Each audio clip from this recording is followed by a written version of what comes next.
Идната недела председателката Гордана Силјановска-Давкова ќе го додели мандатот за состав на новата влада, информираат денеска од нејзиниот кабинет.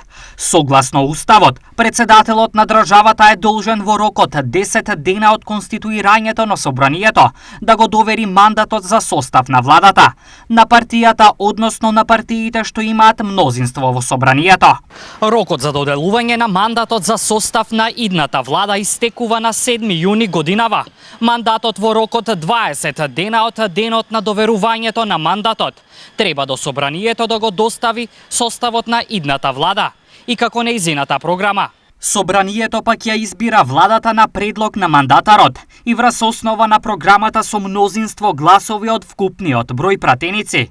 Во расподелбата на министерските позиции, коалицијата на ВМРО ДПМН, како победничка на парламентарните избори, добива најмногу 13 ресори, а останатите одат кај коалиционите партнери. Вкупно се предаваат 24 министерства.